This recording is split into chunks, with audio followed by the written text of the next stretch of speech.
ginagawa?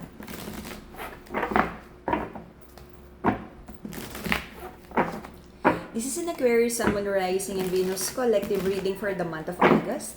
For your personal reading, kindly send me a direct message. Kamusta ang mga Aquarians? Kamusta? Anong meron? Anong bago? Anong paulit-ulit na ginagawa? This is an Aquarius, Sun, Moon, Rising, and Venus collective reading for the month of August. Collective energy ng mga Aquarians, please. Collective energy ng mga Aquarians. Collective energy ng mga Aquarians.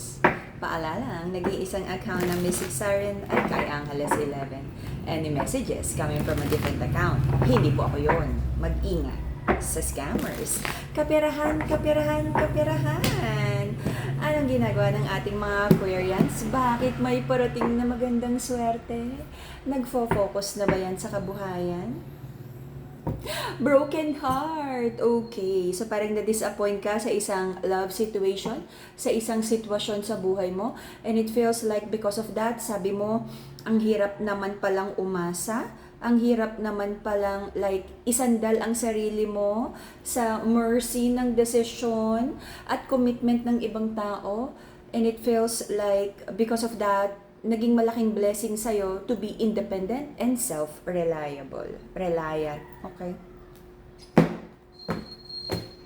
You try to move forward, and because of that, sabi ng masculine, nagkakaroon na siya ng regrets. Okay? So, there's a feminine in this connection na sabi niya, parang ang hirap namang mag-rely sa mga pangako ni masculine, and because of that disappointment, sabi ni feminine, like aayusin na niya yung buhay niya, i-rebuild na niya, pagod na siyang umasa sa tulong and partnership, no, pagdating sa ibang tao na parang sige na, ako na lang muna. Right now, there's a masculine here who's trying to move forward. Sobra siyang nasasaktan, but nakukulangan pa rin ako sa realization ng masculine na to. Kasi parang para sa kanya, wala namang mali eh. And there's an energy here na biniblame ni masculine ang lahat ng nangyaring hindi maganda kay feminine. Na parang, ganito na ako eh. Bakit ba hindi siya nagbago? Bakit ba hindi siya nag-adjust? Babae naman talagang nag-a-adjust. Bakit hindi niya to nagawa? Bakit bumitaw siya agad? Bakit dati naman nagtitiis siya? Okay? But it feels like napagod na si feminine kahihintay sa mga pangako ni masculine, and napagod na siya kahihintay na maging maganda pa ang sitwasyon sa pag-ibig na to. Nagkaroon ng mga plano, okay? And it feels like, no, in the past, parang nagkaroon na kayo ng emotional divorce na wala na yung intimacy, at parang nagkaroon na kayo ng her life, his life. Wala nang pakialamanan. It could be like nagsasama because of nakakahiyang mag-break. Ano sasabihin ng tao? Mahirap maghiwalay kasi may bata, kasi nagko-cohabitate kayo, may bahay, you're sharing bills, at parang mas madali na lang pakisamahan kesa naman like parang mahirapan ka to budget your money kasi kung maghihiwalay pa kayo, something like that. Nagsasama out of convenience because of bills and responsibilities, okay? Nagkaroon ng confusion din dito about like, tama pa ba talaga na magstay sa connection na to? Favorable pa ba? Okay? Pero nakakapagod na. For most of you, maraming kinoconsider na bata, kaya nagstay pa ng konti. But naging atras abante, away bate. But it feels like the feminine in this connection, marami ng beses niya na sinabi yung mga bagay na nakakasakit sa kanya, nakaka-disappoint sa kanya sa relasyon na to. Sinabi na rin niya, no? Parang sinabi na niya kay masculine na, alam mo, nahihirapan ako, gusto ko nang umalis, maghiwalay na tayo, ayusin natin to. But it feels like, sabi ni masculine, sa perspective ni masculine, ganyan lang naman yan eh. Puro lang naman yan sabi na aalis, hindi naman niya kaya. Walang pera yan. Walang kakayanan yan. Walang pangarap yung babae na yan, hindi yan naalis. So there's a big shock sa masculine na to, nung bigla-bigla na lang, nag-empake, umalis, tumakas ang feminine sa connection na to, na parang tama na, pagod na ako, and yung quietness na yon, Hindi inakala ni masculine, akala ni masculine no, na parang ay tahimik na, buti naman, napagod din ka, dadaldal, buti nga, tumahimik na. Ang hindi alam ni masculine, tumahimik si feminine because pinaghahandaan na lang niya yung exit, yung escape. Kasi nakapagod na para kepa na nasabihin mo, hindi ka naman pinapakinggan. Para ano pa nasabihin mo, pinagtatawanan ka lang naman at parang minamaliit ka, si feminine ng masculine na to, na wala yan, walang pera yan, walang uuwian yan, wala yang pupuntahan. Lalo na kung may unsupportive connection, environment ang feminine na to, na alam ni masculine na walang uuwian, walang sasalo, na parang inabuso because alam niyang walang pupuntahan. Okay? Ngayon, nagkakaroon na ng realization. Nagkaroon ng realization si feminine na parang nagkamali siya sa pagpili sa masculine na to. But it feels like it's too late, baby, now. It's too late. Nandyan na siya. So parang pinaghandaan na lang niya, okay, sige, kung sumugal siya sa pag-ibig na to, tanggap na niya, she feels defeated, nagkamali siya ng pagpili ng tao, she feels unloved, unrequited. Napagod siyang ipaglaban at alam niya na parang, alam mo yun, na the feminine in this connection feels so rejected multiple times ng energy ni masculine. Nasabi ni feminine, masculine, ayusin natin to, but feeling niya hindi siya pinakinggan, pinili yung kaibigan, pinili yung bad habits, pinili yung kabit, pinili yung third party, pinili yung magulang na hindi boto kay feminine, walang na-build here.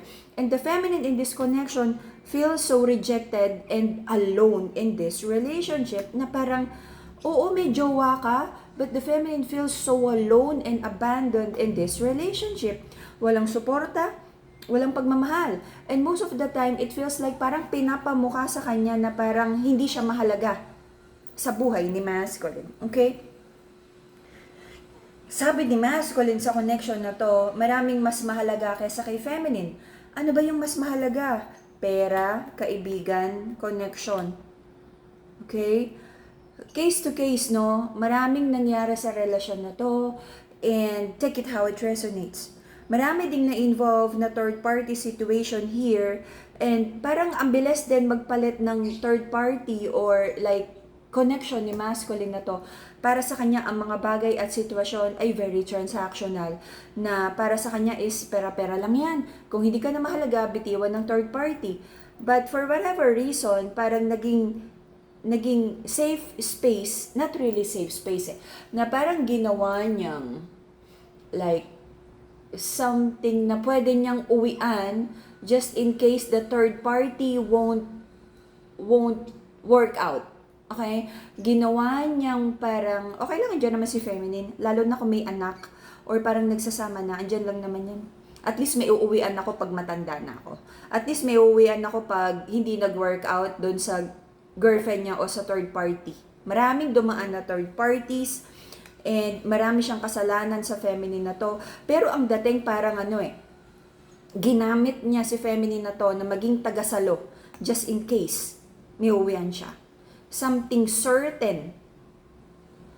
The masculine in this connection, it feels, I don't know, hopefully hindi niya sinadya na sirain ang kumpiyansa ni feminine sa sarili niya. Kasi parang dinown niya na walang mararating tong babae na to. And at certain point nung life ng feminine, parang naniwala siya na wala siyang mararating, ito lang siya, wala siyang kwentang tao. That's demonic. Wala akong tamang word na masabi. Wala akong better word na masabi. Dinown niya si feminine. Kumbaga, nagplant siya ng seed of doubt. Seed of self-doubt para hindi makabangon at sumandal sa kanya si feminine. At habang nakasandal sa kanya si feminine, pinapamukha niya kung gaano kawalang kwenta at kung gaano walang mararating ang babae na to. Okay? Nagkaroon ng abuse. Emotional abuse. Kung hindi naman, wag sanang physical abuse. Okay? But hindi ko sinasabing lesser evil ang emotional abuse. Okay? But there is so much neglect and verbal, emotional abuse sa relationship na to. Let's see. Alam mo yung yung energy na parang kinondisyon niya yung utak ni feminine para talagang walang marating. Tapos sinumbatan niyang.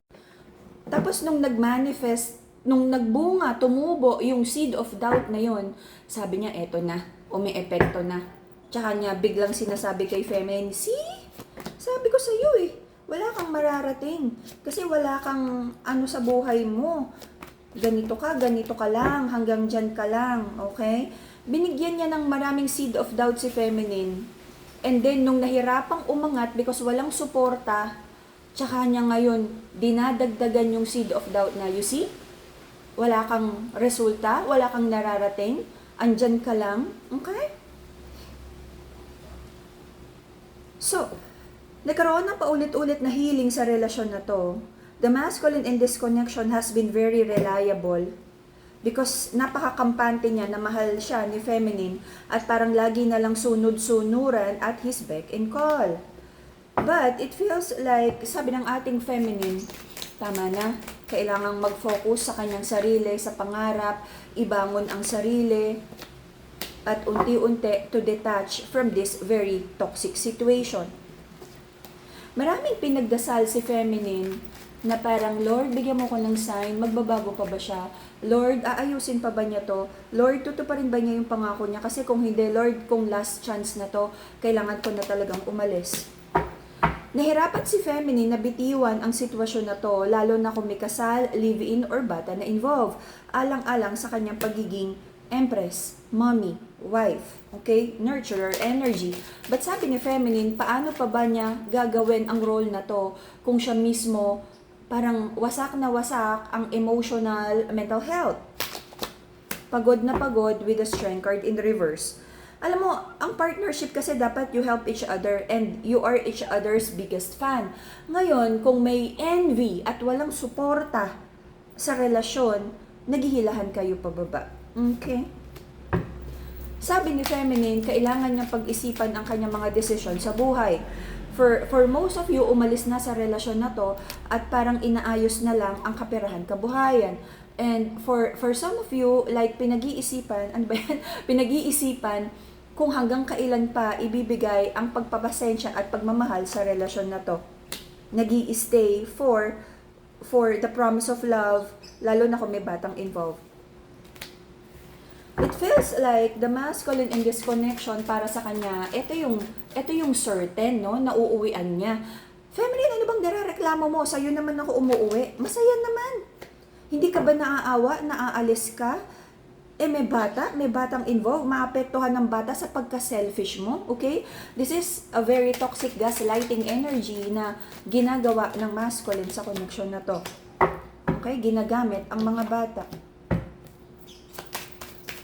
And it feels like meron ding toxic habit ang masculine na to, na siraan si feminine after niyang sirain yung confidence and sabihin natin, no, even the will of the feminine to fight for her dream, sinira ng masculine na to. At ginagamit niya yon, yung resulta ng toxicity na yon, ginagamit niya yon sa mga bata na tingnan mo, walang pangarap yung nanay mo. Tingnan mo nga kung anong ginagawa. Tingnan mo nga, walang direksyon sa buhay. I don't know kung anong klaseng energy or kinalakihan na meron tong lalaki na to. Most of the time kasi may kinalakihan tong toxicity din sa family. It could be toxic yung tatay or very tolerant and strong yung nanay nito, na meron siyang inakala niyang normal sa family kaya ina-apply niya sa feminine na to. Nanay ko nga very strong Dapat maging ganun din ka-strong tong feminine na to. Kaya dapat gawin ko to sa kanya para ma-prove ko na kasing strong siya nung nanay ko. Okay? May initiation right na ginagawa ang lalaki na to prove na worthy ang babae na to, ang feminine na to, at kasing strong to ng kanyang nanay. Okay? Kaya talaga, alam mo yun, very important yung kinalakihan Kung nagkaroon ng toxic na tatay, yun yung nagiging pattern. Kung nagkaroon ng very submissive and tolerant na nanay, yun din yung nagiging gauge ng masculine na to, kung gaano niya dapat subukan at kung gaano din dapat yung pasensya and tolerance ng babae sa buhay niya. Okay? So, Until the end of this year, it feels like wala akong nakikitang sincere give and take pagdating sa relasyon na to. But for most of you, hindi pa naman totally tapos ang relasyon na to. Maaring magpatuloy ang chismis, siraan, pero hindi ko nakikitang maaayos pa talaga na totoo ang relasyon na to. But kung may kasal or batang involved, hindi pa to totally over. Alam mo, hindi na rin naman kayo willing dalawa na ayusin to eh. So kung nagsasama pa kayo, bakit kayo nandyan? Lalo na kung nagsisiraan din naman kayo. Wala na rin namang effort to fix this relationship. Nag-iinisan ba kayo para mauna kung sino yung unang aalis? Ngayon, kung umalis na naman sa relasyon na to, bakit hindi pa rin matapos ang siraan? Is this like binabangon ang pangalan na parang hindi ikaw ang sumira sa relasyon na to? Hindi nyo na naman pinaglalaban ang relationship na to. Porke pa? Bakit hindi na lang you should live in peace and co-parent healthily? Okay? Like, take a leap of faith. Tama na. Like, pag-usapan na lang to kung paano to maayos at bigyan nyo na ng kalayaan ang bawat isa to live happily away from each other. Bakit ba pinapahirapan nyo pa ang bawat isa? Bakit? Hindi nyo na naman inaayos. Regardless of nagsasama pa kayo or naghiwalay na kayo. Kasi parang may samaan pa rin dito ng loob at hindi pa tapos ang siraan at negative energy sa relasyon na to. You have to take a leap of faith and magkaroon ng realization na tapos na to. Tama na. The death card is like the death and rebirth pagdating sa relasyon na to. Alam mo, minsan napaka-toxic ng relasyon na hindi siya sasaya hanggat buhay ako. Ay, good luck. Mag-ingat ka sa mga sinasabi mo. Because if the other person is meant to be happy, whatever you throw out to the universe, especially sa side ng masculine, na pinapahirapan si feminine, mag-ingat ka sa mga sinasabi mo. Okay? Mayroon kailangang mangyaring transformation para sa inyong dalawa. Mas mabuti that you forgive each other and give yourself another chance to be happy. With or without partner. With or without, like, regardless. Bakit ka ba nagagalit kung magiging happy ang iyong partner sa ibang tao kung hindi mo naman naibigay yung happiness at pagmamahal na yon sa partner mo nung time na kayo pa? This masculine is resisting change, or kung sino man ang nagre-resist ng change sa relasyon na to. This connection has long overdue expired. Cancelled na ang soulmate connection na to because hindi nyo naman nagawa ng tama. Okay? Give each other the chance to be happy with or without each other. You forgive, focus sa sarili, and be happy. Kung ano man yung nagiging success and like good news na meron sa other person, regardless kung ready ka or not, you know? Whatever that is meant na blessing for the other person, para sa kanya yon. Walang karapatan ang kahit sino to destroy a blessing that is meant for the other person. At kung ikaw ay may gagawing kung ano man na ikakasira ng blessing ng other person that is meant for that other person, may kaukulang consequences yan sa universe, sa divine. Okay? Ingat kung ano yung mga minamanifest. Forgive, let go, it is what it is. And that will be the Aquarian Sun, Moon, Rising, and Venus collective reading for the month of August. See you again in a few days for your bonus reading. Bye-bye, Aquarians! Bye-bye!